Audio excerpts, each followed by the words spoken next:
Good morning, everyone. If you could please find your seats, we'll get started here. Thank you, everyone, for coming to 1 Million Cups. We are an entrepreneurial support organization. We're going to have two presentations today, and I would like to welcome Smithton High School. Thank you, everyone, for being here. I'm guessing your first-timers? Yes? Okay, good. We're very happy to have you here. I'd also like to remind you to check in on the 1 Million Cups app. And with that, I'm going to introduce our expert panel. If you would like to tell us who you are and why you're here.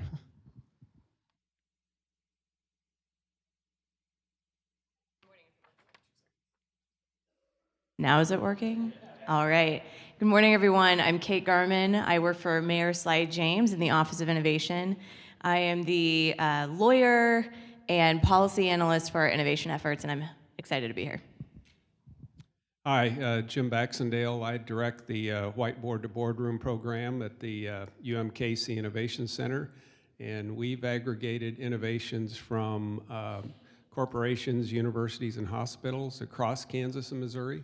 So we're trying to bring an awareness of those to have entrepreneurs start new companies or get them licensed into established companies. Great, thank you very much for being here. Also, the 1 Million Cups organizers, we have Kyle, we have Connor, Courtney's in the background and video, I'm John, and with that, we're gonna intro our first presenter, which is Low-Tech LLC. They support fair trade cannabis consumer testing using the THC positive breath detector in a plug-and-play format. So with that, please give a round of applause to Matthew Armstrong. Yeah. All right, thank you for the invitation. It's a pleasure to be up here on the 1 Million Cup stage. My name is Matthew Armstrong, and I am the owner of Low-Tech LLC, inventor of THC positive and control 100% licensing rights. THC positive is a marijuana detection device that is like the alcohol breathalyzer. But instead of measuring breath alcohol content, it measures breath THC content. As many of you know, our country is undergoing a major change with marijuana. The prohibition of cannabis is ending, just like the prohibition of alcohol was repealed in the 30s. The repeal of alcohol was a gateway for entrepreneurs and inventors. New products and processes were invented to manufacture alcohol and control the use and distribution of alcohol. Marijuana reform is providing the same opportunity. To catch everyone up to speed, THC stands for tetrahydrocannabinol, and this is the chemical in marijuana that is mainly associated with the inebriating effects produced by cannabis. For alcohol, there's a device to measure breath alcohol content that eliminates that, For alcohol, there is a device that measures breath alcohol content that estimates inebriation. In the future, there will certainly be laws limiting the amount of intoxicating THC allowed in the system while driving. Currently, there is not a marijuana breathalyzer, and this is the problem THC positive solves. THC positive is a single-use disposable mouthpiece that contains a test kit. It plugs into the analyzer and operates like an alcohol breathalyzer. Person blows in the mouthpiece. It shows the amount of THC in the lungs on the spot, and the mouthpiece is removed and discarded. The device tells if THC is present and how much is in the lungs at the time of testing. This product targets THC exposure levels for 1 to 2 hours after significant use. The test results can be used to correlate how much and how long ago THC was consumed. So with the acceptance of recreational use of cannabis, our country is poorly equipped to monitor responsible use. THC positive helps police officers enforce laws and employers enforce policies. THC positive immediately eliminates the guesswork and can validate suspicions of cannabis use on the spot. I've been a chemist for 15 years, working on FDA studies and product submissions in the research and development field. Using this experience, I came up with the idea to test THC exposure and built a working prototype in my basement. I filed a non-provisional patent application in 2015. My future patent covers the use of spectroscopy to detect and quantify any volatile organic compounds exhaled in the breath, such as nicotine, methamphetamines, cocaine, morphine, and of course, THC. Apparently, I'm not the only one to think this way. A California company from UC Berkeley is producing a similar product and collecting data and performing trials in the field with law enforcement. Their device also measures THC in a similar way as THC positive. They have a single-use disposable mouthpiece and analyzer that gives real-time results. The company disclosed their product 9 months after I filed my patent, so this leads me to believe that my patent predates theirs and takes precedence. After waiting 2 years, in March of 2017, I received notification from the United States Patent and Trade Office that my product is novel, it is an original idea, and patentable. I expect a patent to be issued soon, and it will be strictly enforced. After filing the patent application, which gave THC positive patent pending status, I contacted several companies in an attempt to commercialize the product. A Canadian company showed interest in partnering.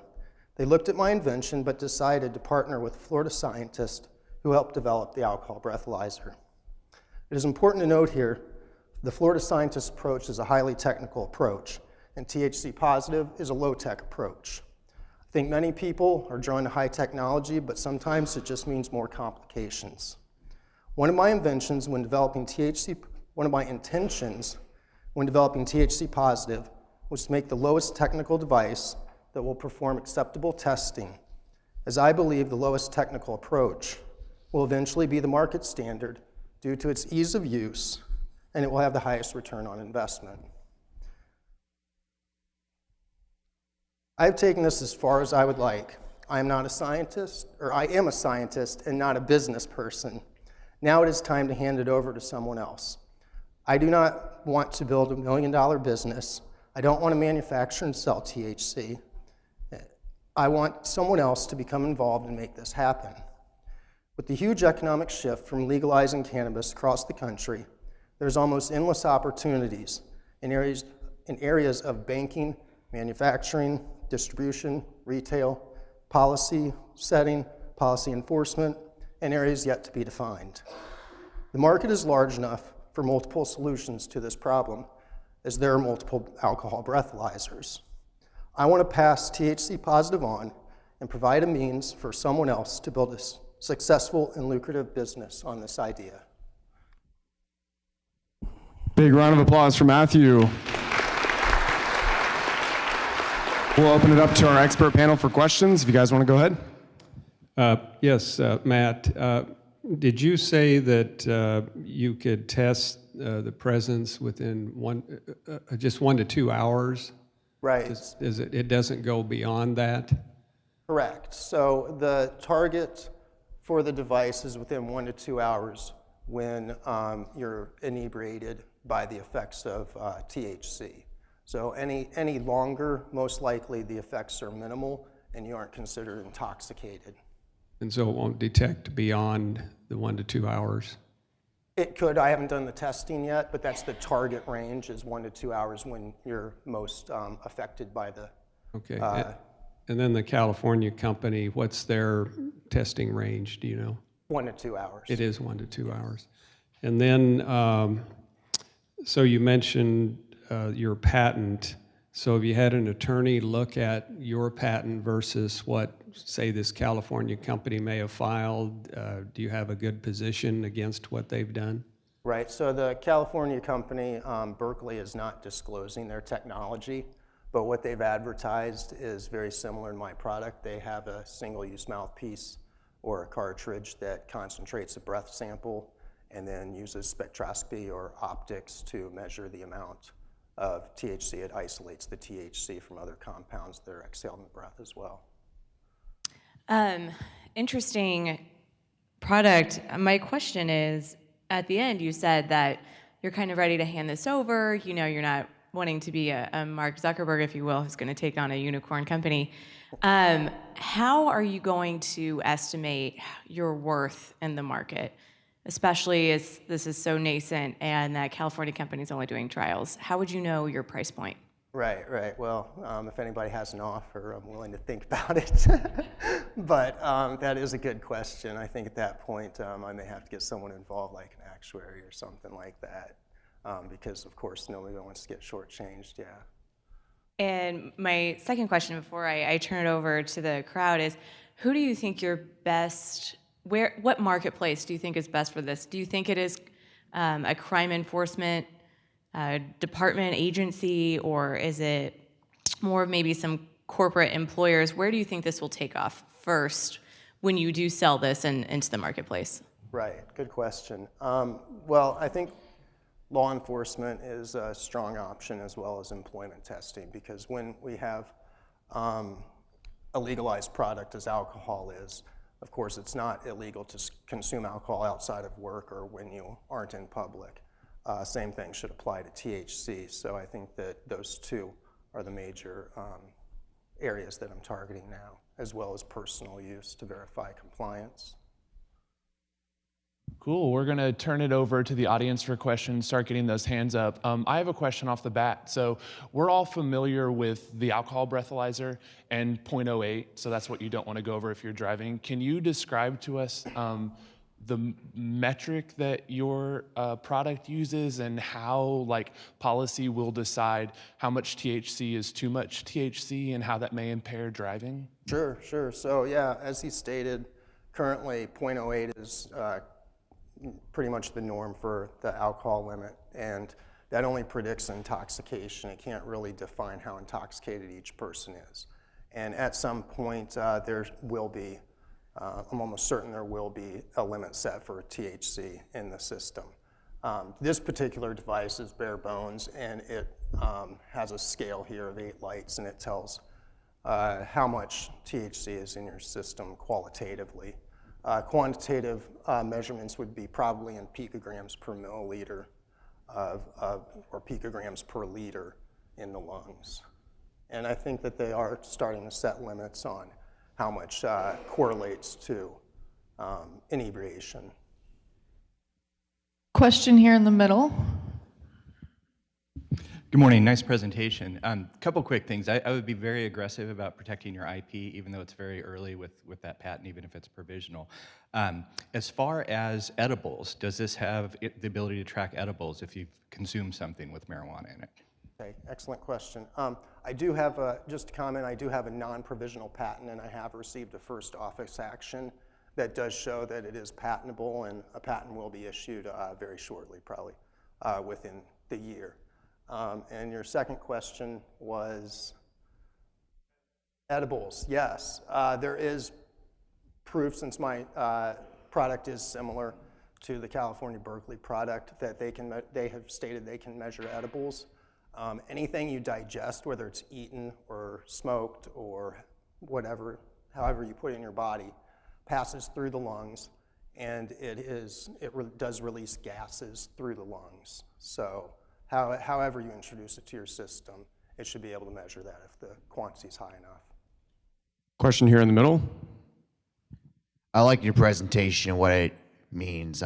My question is regarding the law enforcement side and being on this. Like, how many police departments or which departments are you targeting for this pilot program for the THC? Like, are you targeting stuff since this is Kansas City, and Kansas City is Independence, Missouri more specifically, was known as the meth capital or drug capital of the United States.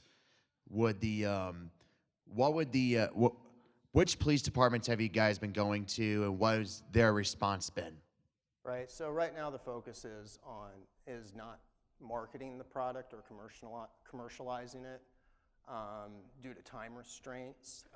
Solely focused right now on obtaining the intellectual property and protecting that. But yeah, I'm trying to get the word out there as easily as I can, but like I said, due to time commitments outside of this, kind of a side project. Question on your right. Hey, good morning. I also really liked your presentation. I got two questions for you. So the first question is, you mentioned you made it in your basement. I was wondering how testing went in the basement. Yeah. Good question. Yeah, I'm just Good kidding. question. Second question, you don't need to answer that one. Second question is, you mentioned that it can detect organic compounds, right? And you also mentioned, kind of to your question, other meth and other kind of drugs. Is that a different cartridge, or can one cartridge differentiate between other drugs? Right, right. So if you were going to test different products, yes, most likely a different cartridge and a different setup would have to be designed. So I'm marketing as a THC device since that is legal. And if you have methamphetamines in your system at all, it's probably illegal. Question here in the middle. Yeah, just piggybacking off the second question previous. So I know you're focused on the intellectual piece. When the time comes to market and develop, how are you going to start that process? Because I'm sure you're at least thinking about that. Yeah, yeah, no, that's definitely a fair question. And that's why I'm here, because I'm not a business person, I'm a scientist. And I want somebody else to get involved and pick this up and make $1 million business or whatever on it. So I don't really have those skills. So yeah, I really need someone to partner with. Question over here. Yeah. Good idea in getting ahead of the market on this. What is the accuracy of the product? Sure. So like I said, I've done limited testing and I just have a prototype. I'm fortunate that there is a company out there making something similar and publishing results. So it's actually fairly quite accurate, but you're right, we want to provide fair consumer testing without putting people in jail that on an unreliable instrument. So that's why California, Berkeley is testing theirs in the field and obtaining data on it. Another question on your right. Good morning. I'm just curious if you've considered or calculated what it would cost to produce and manufacture the device and what it might retail for or sell for, and then on another note, whether or not you'd considered field tests. I would tell you, as a parent that's, I think, lived through it now, I would think that there would be a market. I think that there would be an easy way to get a grassroots effort by distributing, say, the high schools, just to get it out there and get it tested. But anyway, based on cost of production and how you'd get it out there in a field test. Yeah, exactly. Excellent question. It is pretty much a straightforward device, just like the alcohol breathalyzer, and it really can be cheaply made. I would think you could construct them from anywhere from $150 to $500. You could probably construct them for $150 and sell for $500 each for a real good device. Cartridges would be anywhere from $5 to $10. And you have an excellent point, and that's something I've considered, but as well as school environments and things like that are another area, but I don't know about, I guess I don't really want to get involved in that route at this moment, but parents testing children, that's definitely an option. But what I'm really looking for that you touched on is that, yeah, I need the capital to produce these things and to do testing to get them out there. Question way in the back. I read lots of news articles on this type of situation where a lot of states aren't legalizing because they have no way to test. My question is, how high is too high? 0.08 in alcohol, what's your ratings going to be, and is it a federal standard that they want to come up with, or a state, or what's the number that you have to be below? Sure, that's interesting. I don't have the answer to that, and that's a policy setting and policy enforcement kind of issue that's separate from what I'm doing here, and I'm not going to have a part in what the limit will be. That's up to somebody else.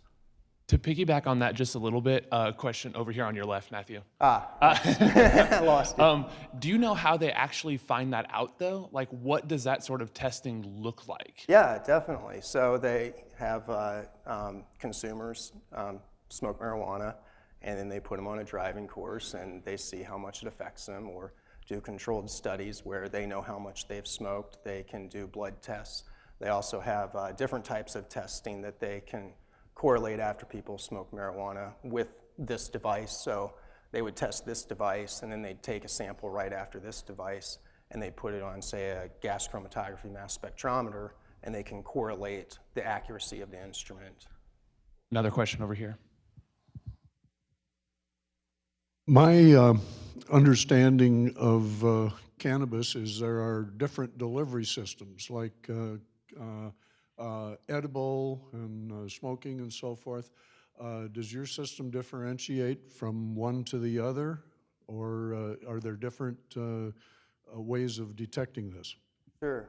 THC is THC, so no matter how it's delivered from the breath, it's going to be measured, whether it's consumed by any route. There was another. Does that answer your question? Or I'm sorry, I kind of blipped out. So like other ways to consume cannabis would be like topicals or dabbing or that sort of thing. Oh, right. Do you have any idea, like across the entire spectrum, are you covered? Yeah, I mean, as long as the level's high enough that's in your system, it's going to be excreted through your lungs, because all chemicals that you ingest, no matter how, pass through the lungs. That's how we measure alcohol. You drink it, it passes through the lungs, it's volatilized, and it's expelled through the breath.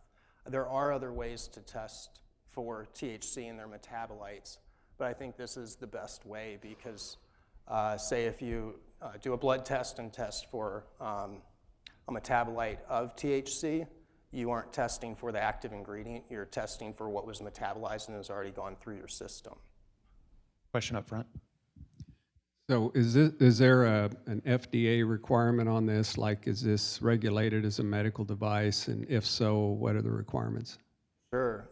Initially, I thought it would not be a medical device because I don't believe that the alcohol breathalyzer is a medical device, but the FDA does have to calibrate to ensure the accuracy of each instrument. What I have seen is the Canadian company that's working with Florida and the UC Berkeley is involved with the FDA, and I don't know to what extent that is. Another question up here. Yeah, I see that you have an LLC registered and some branding going on. Can you tell us about who's involved in your LLC now? Who's been supporting you and partnering with you up to this point? Okay. Yeah, I am the sole proprietor of and owner and operator of Low-Tech LLC, and it is a limited liability company. I obtained a business license and limited liability status, so because I have had some engagements with some of the people I've talked to or talked about, and if anybody wants to partner, I'm ready to go. Question in the back on your left. A comment and a question. First of all, comment. You know, what I've learned through some of my entrepreneurial journey is that one is too small of a number. And so, Matt, I'm really excited to see you saying, hey, I've got part of the puzzle, but I need others around me. So thank you for sharing that and encouraging and modeling that for the rest of us in the room. We all need to learn something from that. You know, the question I have for you is, you know, as we look at this space from an entrepreneurial perspective, this is a very disruptive, innovative space. There's a lot of opportunity to be had, say, in the next 10 to 15, 20 years, the next generation in this country around this topic. Speak to us about the timing from an entrepreneurial perspective. How can you sense whether the market is right for your product, how far to push, how far to wait? You've got it patented. Speak to us some of the timing questions that are going on in your head right now. Thank you. Yeah, definitely. So I came up with this idea quite some time ago, probably 2008, 2009. And then we didn't really have any legalized cannabis in the United States. So this is something that I sat on for several years. And when Colorado legalized cannabis, it became a priority of mine to get a patent, make a prototype, and pursue this interest because I thought a lot of people were going to follow in their footsteps. And it is a huge market out there. This has huge potential. And for very little investment, you know, you could return a lot of money, I think.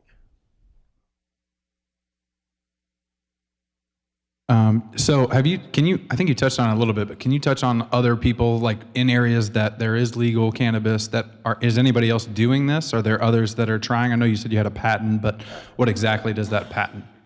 What is the patent? Well, are others in this space, in places that are, you know, actually have legal cannabis? Right, right. So are you asking about the other players in the field? Yeah, so when I started in 2013 pursuing this, there was 0 players. By 2014, I could count 7 players. Currently now, there's only 2 major players in the United States. Everybody's combined forces are dropped out, and everybody is pursuing a breath testing device that measures THC. One similar to mine, and the other person I did speak with, and they were interested in partnering, of the 2 major players that are left. And the people that I spoke with, as I said, they went with a high technology, and I just think it's going to be more complicated, and they use ion mobility, mass spectrometry to analyze their THC, and I think that that's just too advanced for a normal person, say a police officer or an employer, to use in the field and understand how that works. My device is pretty much set up just like the alcohol breathalyzer and operates on the same principles. Question in the back on your left. Have you thought about partnering with a alcohol breathalyzer company and having a unit that could do both, and that might provide some funding for you? Oh, excellent. Yeah, so you just touched on something that UCB is doing. They have combined an alcohol breathalyzer with the THC, so that's a little different than what I have here. But I just think that that's, you know, I thought of that myself, and I thought that's a separate issue. You can always put an alcohol breathalyzer. Is that really patentable? I have targeted companies that, in fact, I forget their name right now, but they make the only alcohol breathalyzer that's approved to use in the field by police officers, and they did not have any interest. As I said, I contacted all 7 players, and 1 responded back. The space saying that we shouldn't test stone drivers with a breathalyzer, but instead it should be like a field test. Right. Is anyone going that route instead of the THC route? Yeah, that's a really good thought. There are people that are saying, and especially the Canadian company is saying, we can't accurately measure the amount of THC in the lungs. We can give a yes or a no answer to if somebody's consumed marijuana. And with that combined with a roadside intoxication test, I guess, we can tell if a person needs further testing. And actually there was a law that Congress just passed recently, less than a year ago, that makes testing blood, you need a search warrant. So that's one thing I think Colorado was testing and setting their limit on was a blood test. But I think now that requires a search warrant. All right, and final question is, what does we as a community do to help you? Sure, I just like people to know that there's a lot of great things happening in Kansas City, a lot of great people. And if anybody is interested, my website's up here, thcpositivedetector.com.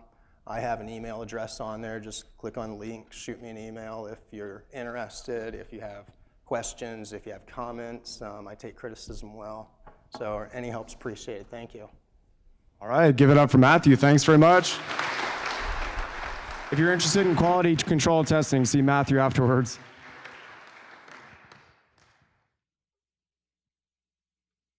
All right. So today, the audience question. If you need help with social media, raise your hand for your company. If you have a company or you work for a company that needs help with social media, raise your hand. Everybody look around. There's about 5 or 6 of them. Now put your hand down. People who help others with social media, or if you can help them, raise your hand. Everybody look around. All right, so you guys connect afterwards, help each other out with social media, because I hear it's getting big. I don't know. All right, and we have an announcement from Gilded. Susanna.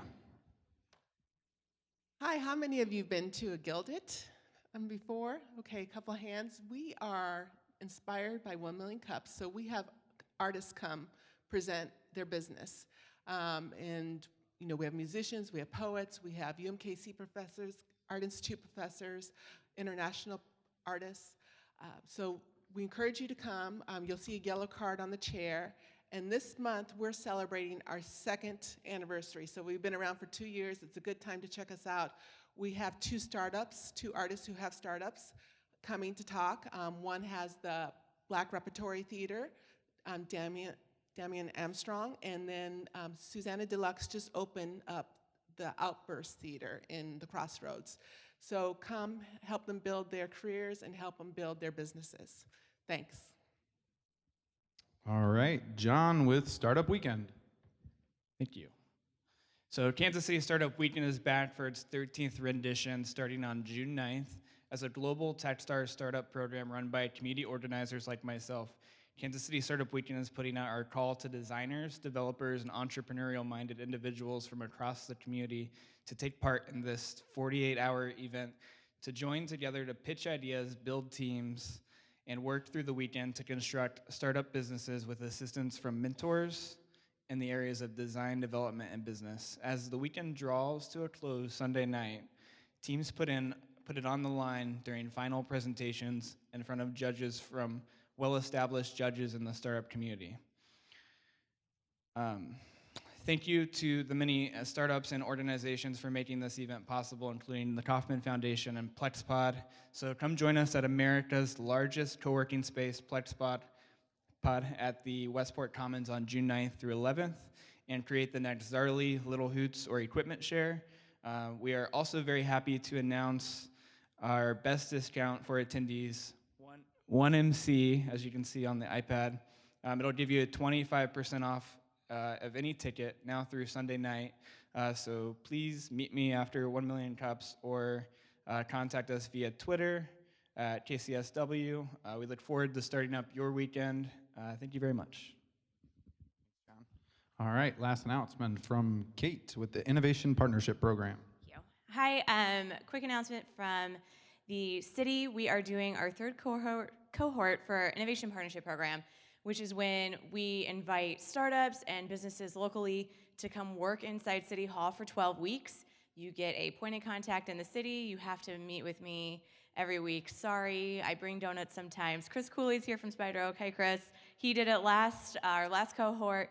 And then we have a demo day, and the mayor and city manager, and I think we had almost 10 department directors came, saw a 7-minute presentation of all of our partners and their services, and I'm happy to report that almost half have been procured by the city as a vendor, which is very exciting. And then others have had use cases to develop from the city, lessons learned. You get to evolve your project. There's $0 exchanged, but you get to use the city as your client. So go to ippkc.org, ippkc.org, and you can apply there. The applications are due by May 24th. The program will start, I believe, the first week of June on June 5th. Thanks.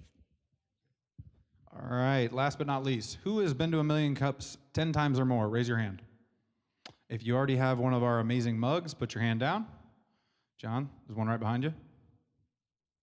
All right, please tell us your name and why you come to 1 Million Cups. My name is Fee, and I'm a student at UMKC, so got hooked to this after do a bunch of assignment, write a bunch of papers about all the business I heard over here. So, thank you. Awesome, thanks for coming. All right, and next up is our very own 1 Million Cups organizer, Connor with 1773. Let's hear it for Connor, everybody.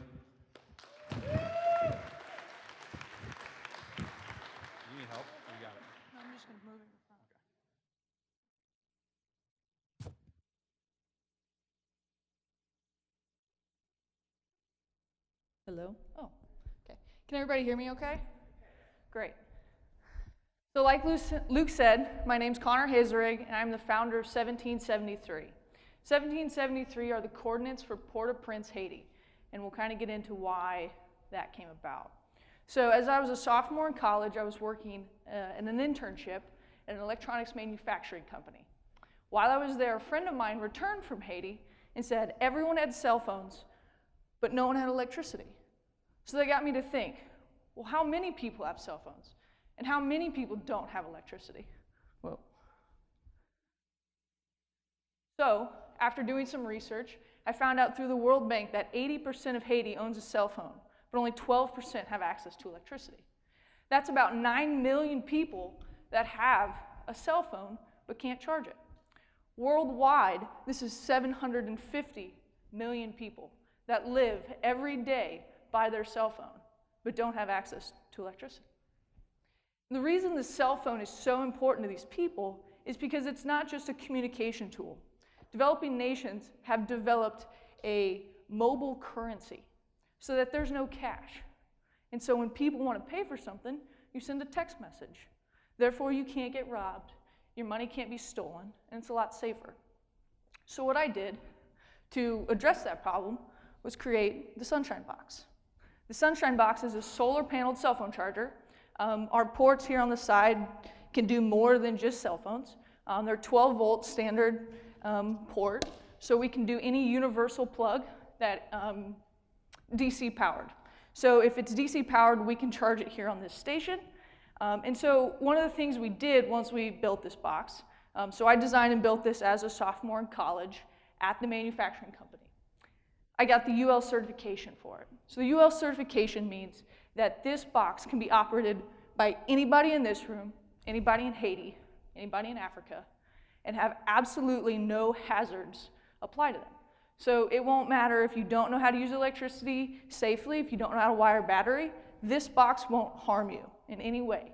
So it eliminates that educational barrier that we have around electricity, around safety precautions.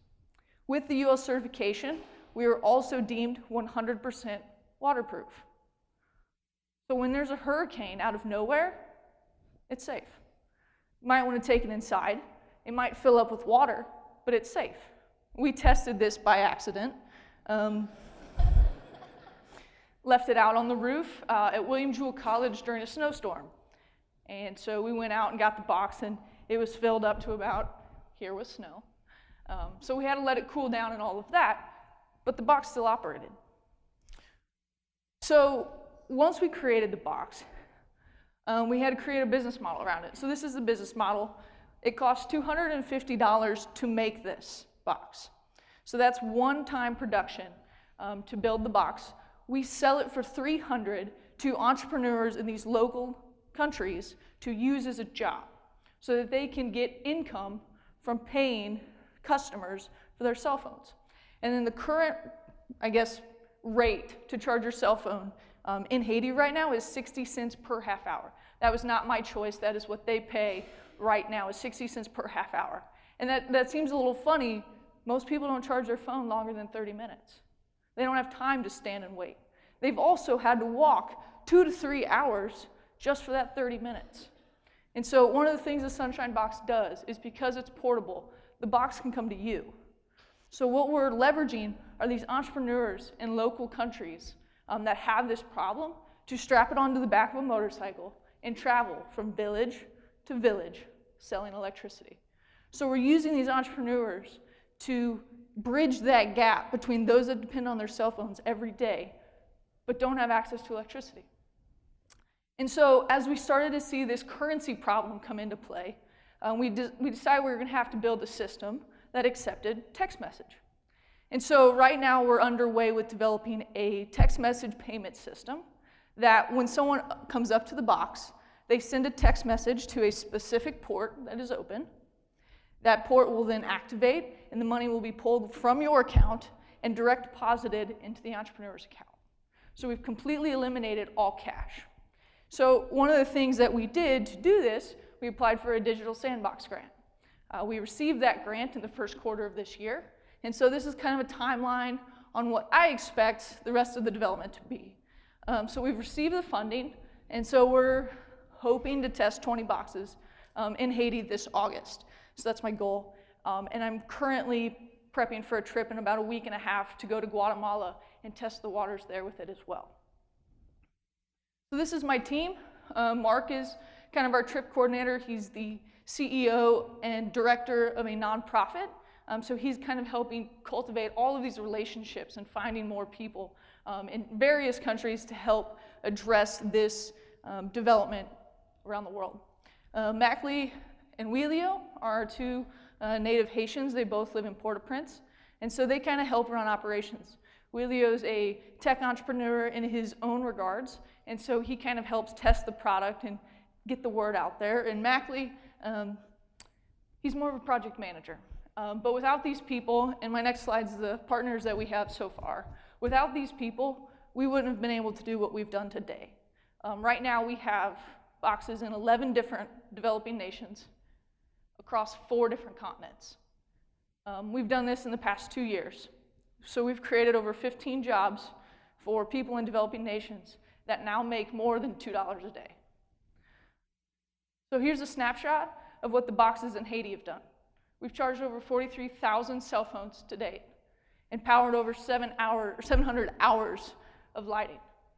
And so the lighting might be a little ambiguous because I didn't really talk about it, but we've created a lighting system that plugs into these ports so that the entrepreneur that has this box, when they go home, they also have the access to electricity in their home as well. And so not only are we trying to help bridge these gaps, but we're trying to help these people find means to improve their own quality of life. So I ask all of you to help me help them take charge and improve their life. Thank you.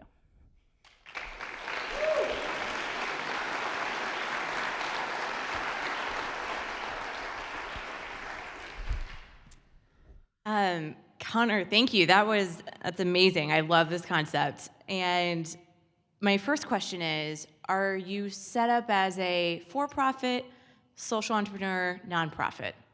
So technically we are for-profit, but it's a social venture. So what we're doing is helping increase the salary of most of the people that live in these countries. We're giving back in every aspect we can. So we are technically a for-profit, but we're also acting as a social venture to kind of bridge that gap. Great. We should talk about low L3C and social entrepreneurship legal options because I love them. Also, another question is, what is the number of people who are unbanked? Because you said that there's a text way to do it. Even in Kansas City, we have, we need to make sure in terms of social equity in our projects that we consider people who do not have a bank account. And so my question is there a way to accept cash, or is that something you just don't even want to entertain because it would result in perhaps an increase in crime? And then how would you welcome people maybe who don't have that texting capability? Yeah. So in Haiti, there's 2 main cell phone providers, like a Sprint and an AT&T, and it's Digicel and Natcom. And Digicel's created this mobile money movement by partnering up with Swiss Bank to allow everyone with a Digicel subscription to now have money on their SIM card. And so 80% of the people that have Digicel subscriptions also utilize this mobile money with Swiss Bank. So there's about 20% of the subscribers for Digicel that don't have the digital currency. There is still the possibility to use cash. However, if everyone's paying 60 cents per charge, the national average is $2 a day in salary. 4 charges, you've already beat the national average. And so we've started to see people be targeted for robbery and other stuff because they've made 10 charges. They're making $6. And so that's huge. And so we want to completely eliminate that.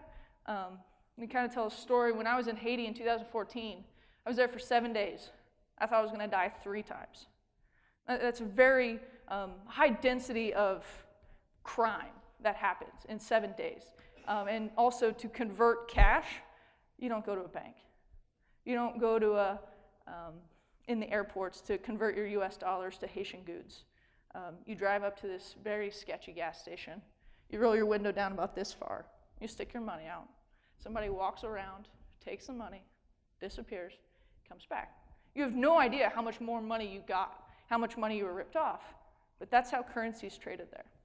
So we want to make sure that we can kind of eliminate all of those issues. Hi, Connor. You've added a lot of great features since I think we first met. Maybe you were a junior or something at William Jewell. But in terms of competition, what is there that's out there now that's close? Sounds like you've added some nice features to it above and beyond just a solar charger. But can you talk to that? Yeah, absolutely. So, Buffalo Grid. This is one of our main competition. Buffalo Grid is prominent in India and small parts of Africa. And so it's very similar. It's a portable charging station. However, they use USB ports. These are not waterproof. These are easily to break. Bugs can crawl in them. Pretty much all of the things that we would be okay with, but won't sustain the area and the culture of developing nations. How hard things are to transport, this won't sustain. This is also not solar powered. So this is our #1 competition right now because it's so similar in what we're trying to accomplish. Obviously, they're a solar panel, or I guess a charging station for mobile phones. So they're our biggest competition directly. There's other or indirect competition we have, Goal Zero. It's a very great company that makes camping equipment. So you'll have an individual cell phone charger that's about the size of your cell phone. But we want to stay away from the one person getting a cell phone charge. We want to charge lots of phones. We want to make sure that a capacity to an entire village can be met. And so this is our biggest competition. However, we haven't seen a whole lot of overlap, one, with where we are geographically, and two, with the standard of the product. And can you address any intellectual property protection you're going forward with? Yes. So we tried to apply, actually we didn't try, we applied. We tried to get a patent on the box itself, and we did not pass because the box is so minimal in its design. So it's as low-level solar as you can get, which one, as somebody who would like a patent, that kind of sucks. But for somebody who's working in areas where people can't read, write, or speak English, that's awesome. So we have a user's guide for all of our entrepreneurs that can troubleshoot, build, and replace any part of this box because it's so simple in connect the dots and colors. So you don't have to read, write, or speak English to troubleshoot, operate, replace any part on this box. So we've completely eliminated the educational barrier and the educational barrier. So that's kind of how we've gone about with the patent. So we're going to file for a new patent once we get the SMS payment system filled out completely, and once we've tested it and realized that it is novel in its own design, but that will be in the future. Awesome. We're going to turn it over to the audience for questions, so please get those hands up. I have one while we get the microphones out there. Can you give us an idea of how big your business is right now and how you scale this thing? What do you want big-wise? Like, what's your revenue look like? How many do you have out there? And what does success look like for you? Yeah. So we've got we're on 11 different countries, so we've got 20 boxes in all of those 11 countries combined. So we've done that since 2014, and that includes the first boxes you saw kind of in the background pictures of when we implemented these boxes. The goal for 2017 with this text message system is to have 100 boxes in Haiti by the end of the year. So for 2017, what success looks like is having 100 boxes in Haiti and fully operational. Question up in the front. Yeah, great idea, great outreach. Can you tell me, you're in high crime, violent areas. What is a way to ensure that only the owner of this box can activate it for others to use? Yeah, so right now, so like this box is live. People could come up and charge their phones right now if they wanted. And so that's one of the things we're going to change with this text message system. It won't just be text message. We'll also be adding Wi-Fi so that people will have a hotspot that they can attach themselves to while they're charging their phones. And with all of those capabilities, we'll be able to have that switch so that if John's the operator of this box, he has to send a code to the box to turn it on. And that code will change every day so that he can't tell so-and-so the code, and then they could. So we're putting in all these security features to make sure that there is control over who can operate it and who cannot. Question in the middle. I have two questions. The first is, well, first of all, this is a great idea, I agree. How did you identify this problem? And then secondly, I'm wondering, have you given any consideration to marketing this in the U.S.? I've done the RAGBRAI a number of years, and charging stations, they've become more common, but still you have to go to a central place and wait in line. And I can see, I mean, this is smart and it's mobile, and you can have more of these dispersed. And there's probably other events that could use this. Yeah, so we are marketing this in the U.S. In terms of, Luke, for KC Crew, they've got an event this Saturday that's outside. And so what we're doing is we're providing these at all of the different stations for people that are participating in his event to charge their cell phones while they're there. So we do outdoor events and all that sort of stuff. I don't really want to move into the marketing for camping area because it is so saturated with Goal Zero and off-brand products. This box also weighs 65 pounds. So I don't know how many people want this in their canoe or carrying this when they move up a mountain. I kind of sweated bringing it into the building. So I don't know how many people want to carry this when they're camping on top of it. And I don't remember what your first question was. I'm sorry? Right. So a friend of mine had traveled back from Haiti. He'd been there a couple dozen times and just said everyone had cell phones and no one had electricity. I've got an undergraduate in math and physics from William Jewell College, and I said, oh, I'll build something. So I built something. And so then it kind of fell into my lap. I feel lucky that it happened because I wasn't ever on plan to be an entrepreneur until this happened. And now I love every minute of it. Question back left. Mine's not as much a question as just a word of advice for you. The Clinton Foundation originally got the contract to supply cell phones to Haiti. They gave the contract to another person. That person goes down and sells cell phones, and they can't use them. This is possibly the reason. If I was you, I would give the Clinton Foundation a phone call and tell them you've solved their problem with the cell phone problems in Haiti, because it has been a big problem for the foundation, so you may be able to help their big problem. And so to kind of speak to that point, we are looking at making those big partnerships with companies like the Clinton Foundation, or the foundation, and other foundations like USAID, FEMA, those disaster relief organizations, because these are waterproof. When Hurricane Katrina hits, there's nothing that can happen to this box worse than in a developing nation. And so that's one of the areas we're targeting, is to get into those disaster reliefs, work with the foundations that are big in developing nations as we move forward. Right here in the middle. Well, first of all, kudos from one William Jewell graduate to another one. So thank you. Thank you.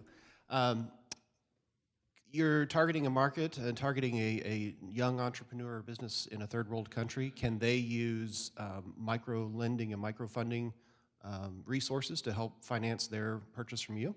Yes, absolutely. And so we have talked to a few different micro lending companies to try to see if they can't also market this with all of the other things that they use to intrigue people to get micro lending finance. Question on your right in the back. Good morning, Connor. So you had mentioned that an entrepreneur that uses this box may actually put it on a back of a bike or a car and then drive out somewhere to perform their business for the day. Have you looked into how this would actually mount on a motorcycle and then could be integrated into the bike so that when they are driving out to the location, it's actually being charged off the alternator of the engine? So when they arrive, it's fully ready to go? Mm-hmm. So we have not looked into designing bikes, but we did strap this onto the back of a motorcycle when we were in Haiti with 2 other people. So 2 people riding on the bike with this on the back.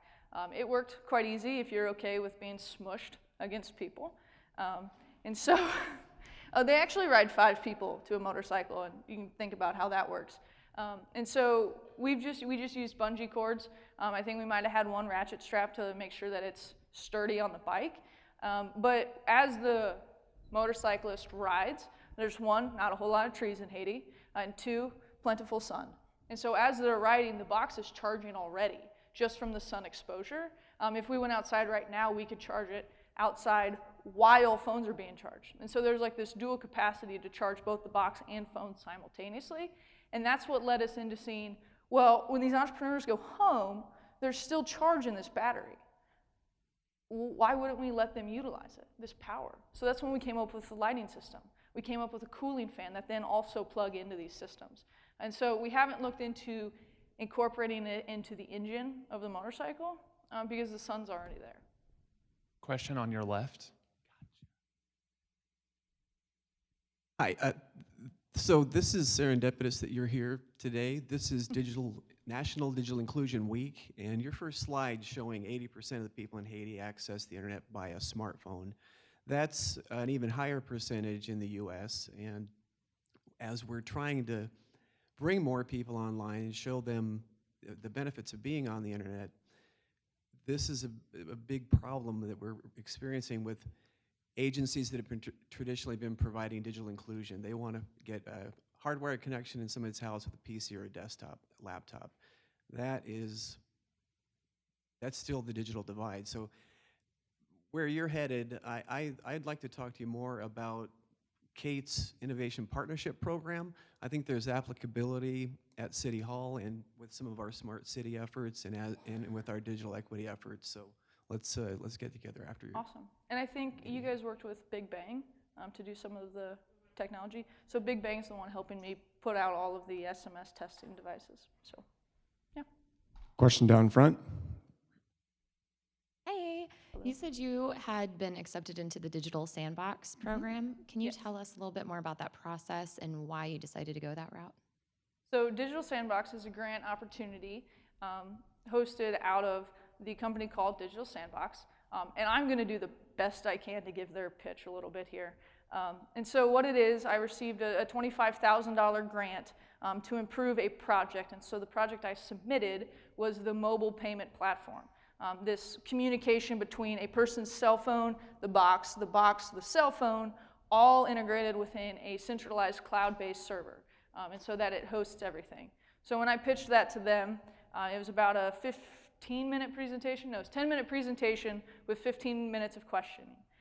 So they have openings every quarter.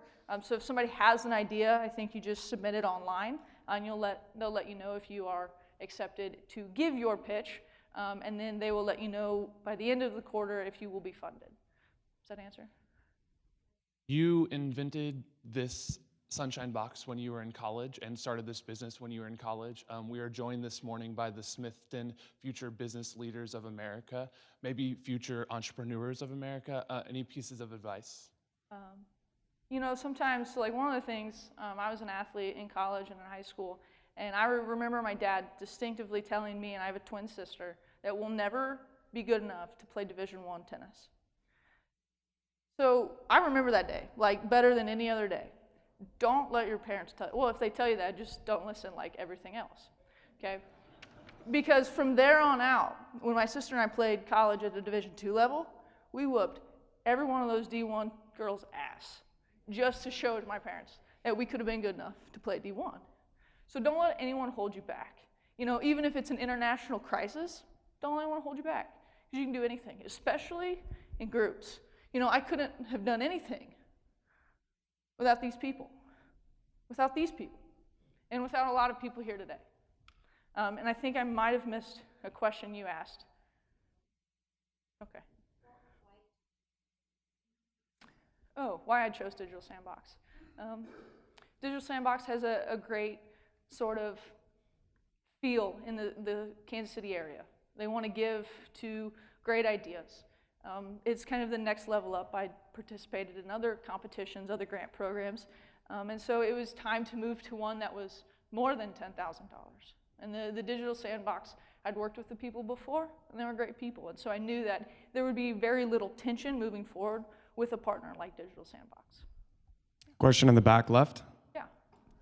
I was just curious, the $300 price point's incredibly reasonable. Have you given any thought to essentially having it be set up where, you know, a US-based business could just sponsor a box for someone out there, and then essentially, you know, you could slap their logo or do something on it for recognition, but just to kind of take away that additional burden of that potential entrepreneur having to possibly take out a loan? Yeah, absolutely. So we've actually had Cathedral Elementary School, through Lent Week, they raised enough money to purchase a box and then dedicate it to a school in Honduras in honor of 2 teachers retiring. And so we were able to put plaques on both sides saying this box is dedicated in honor of 2 different teachers. And so we very much are open to working with nonprofits. 501c3 organizations, church groups to purchase these boxes and then implement them into the networks they've already created. You know, a lot of people already have these established networks. Well, why not use them? You know, and so that's what we're doing, is trying to help utilize these other networks to get these boxes through them. And so it's absolutely an option. Connor, you're so cool. There you go. See, I told you. You made them do that. What can we as a community do to help you? What you guys can do to help me? I knew that was coming. Like 10 minutes ago. So one, I would love it if everybody would go online and like it on Facebook, share, tell everybody you can. If you know a nonprofit group or church group, please send them our way. We want to make friends with everybody. Everybody here, everyone that knows somebody overseas. I've learned the hard way that every single person can help in a way. You just have to find that way. And so I am very open to any help any of you guys feel like that you can offer me. So thank you. Another round of applause for Connor Hazelwood.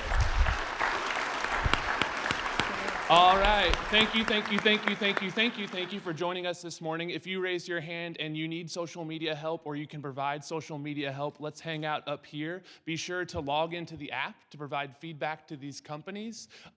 We, as your community organizers, want to meet you, so please come and say hello. Please come and introduce yourself. And join us next week for 1 Million Cups to hear from Luxt Eyewear and E. Butler. Have a great week, guys.